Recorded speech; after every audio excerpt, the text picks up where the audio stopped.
Welcome back, you guys. If you're new, my name is Marcus, and in front of me is the updated 2025 Acura MDX Type-S, Honda and Acura's flagship performance luxury SUV. I'm here today to figure out if the 3-liter turbocharged V6 under the hood is still enough and whether or not it is still able, after these updates, to blur the line between ultimate luxury and performance to combine into one perfect daily driver. Let's go for a drive.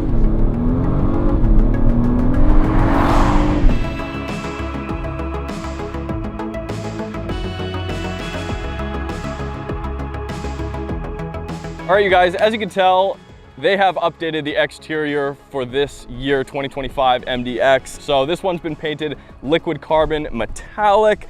They've changed these sections here. So it has black, a lot more gloss black in the corners here by the fog lights. Same general location for these LED fogs down here, but there's a shorter, or I guess it's not as wide, this front air section here isn't as wide, and they've kind of made it, chiseled it, I guess you could say, that's a good word, a little bit more to make it look more aggressive. And just like the 2024 TLX Type-S that we drove a few months ago, they've deleted the frame here. So diamond grille here, diamond pentagon, Acura calls it. They've deleted the border here, unlike a certain other Japanese manufacturer who is obsessed with chrome trim. This is more my style. Let me know what you guys think.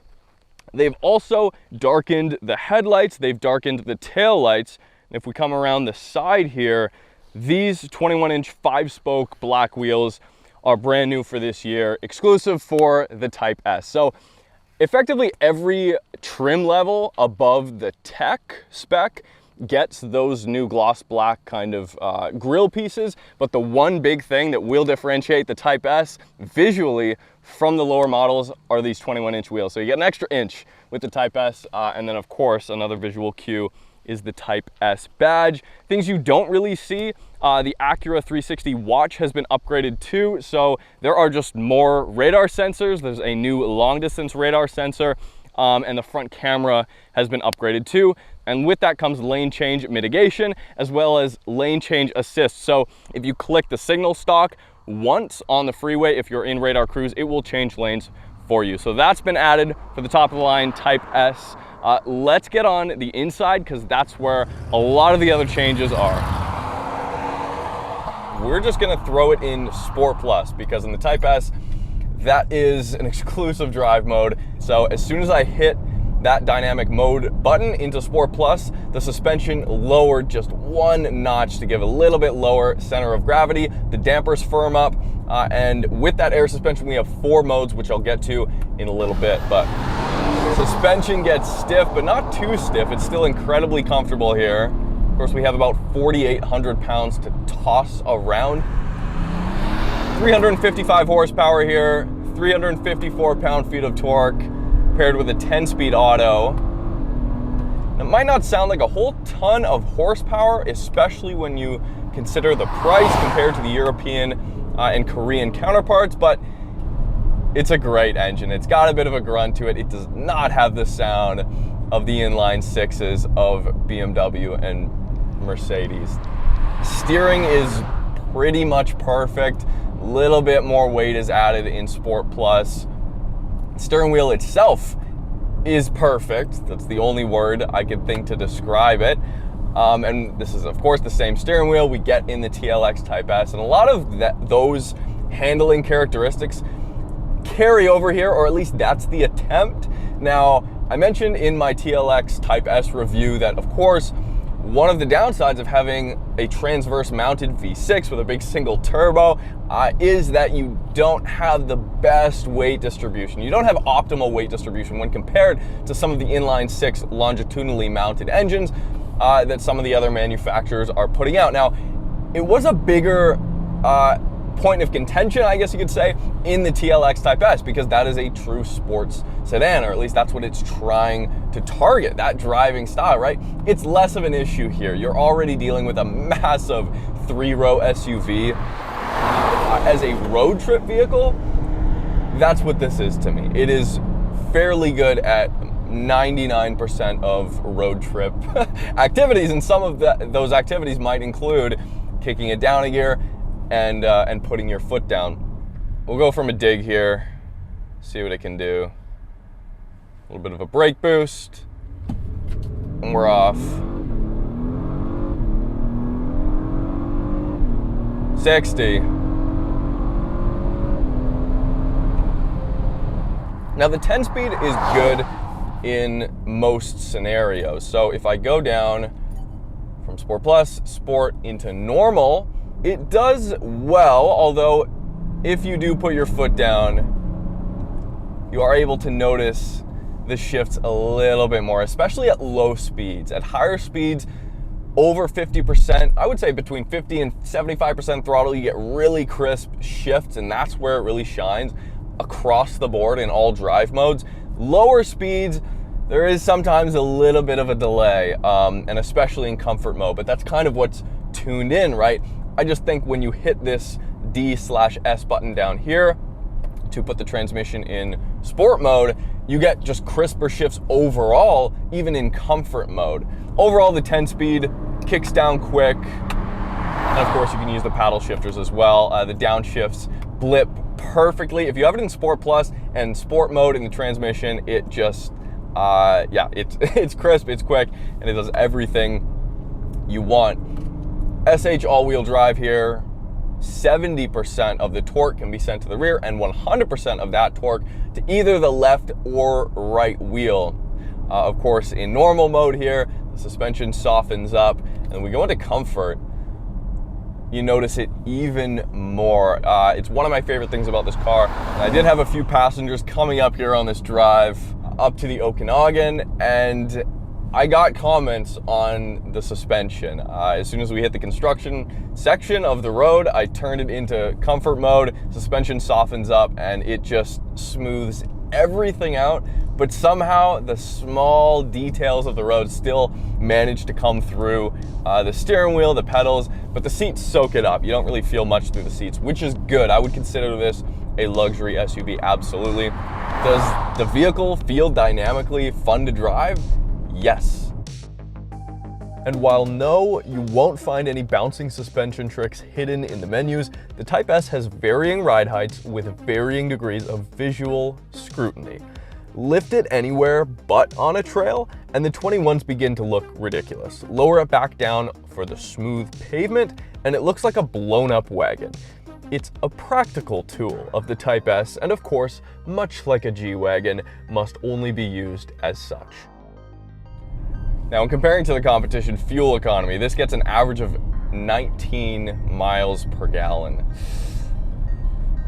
Not great. Yeah, is the equivalently priced X5 a lot faster, a lot more powerful, a lot better sounding? Yeah. Is the GX 550 a lot more capable off-road? Yeah. Is the Land Cruiser a lot more capable off-road? Yeah. Is the XC90's presence a little bit more mature, luxurious? Yeah. Is it more efficient? Yes. But as an overall driving experience that I get excited to step into, it does everything how it should. But most of the changes for this model year are here on the interior, so let's take a look around. All right, let's address the elephant in the room. 12.3-inch center display here. It's touchscreen. It's full-time touchscreen. It was before, but only in specific modes.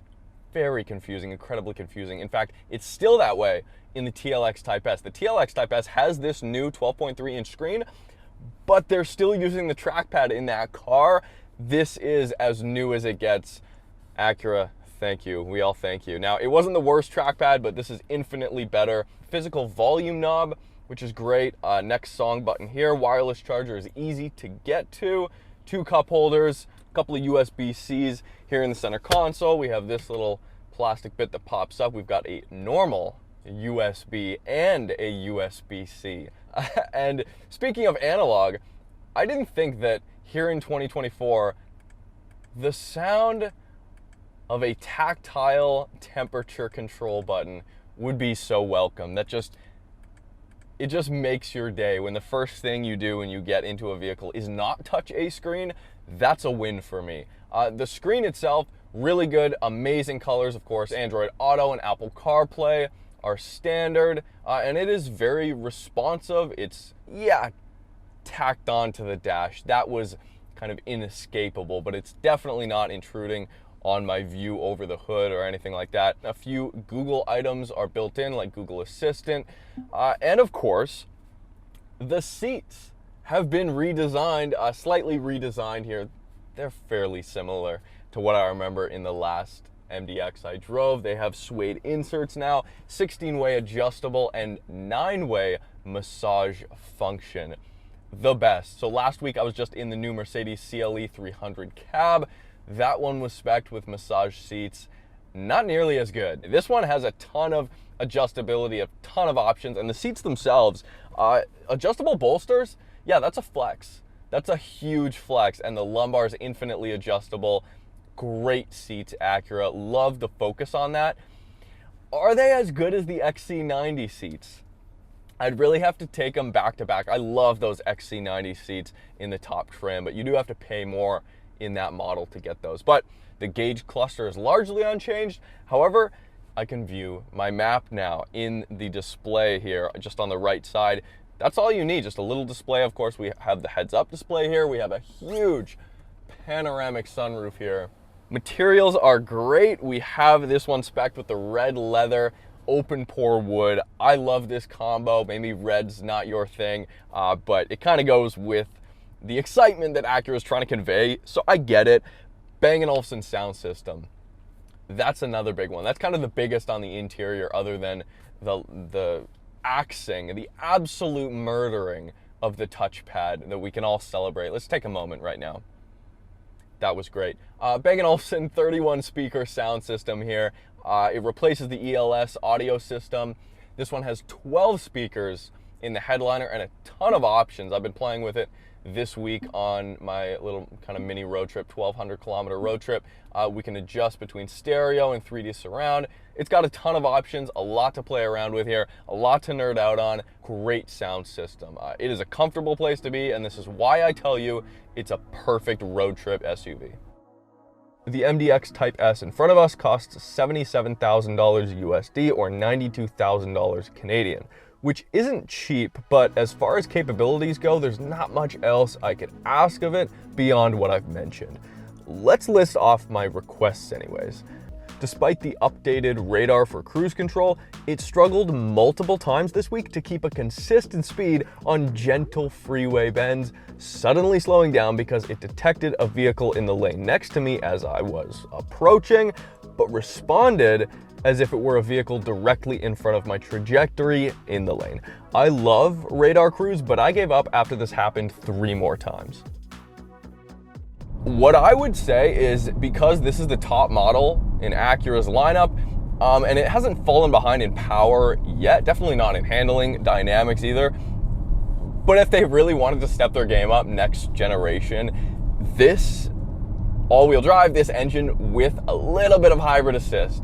Plug-in hybrid could be considered kind of annoying to have to plug in, but even if it's not, just a little bit of torque fill, a little bit of extra torque off the line at down low to minimize that turbo lag, that would just be perfect. And I can't help but imagine that, especially in normal drive modes. Put my foot down, shift down, and then the turbo spools up, and then we go.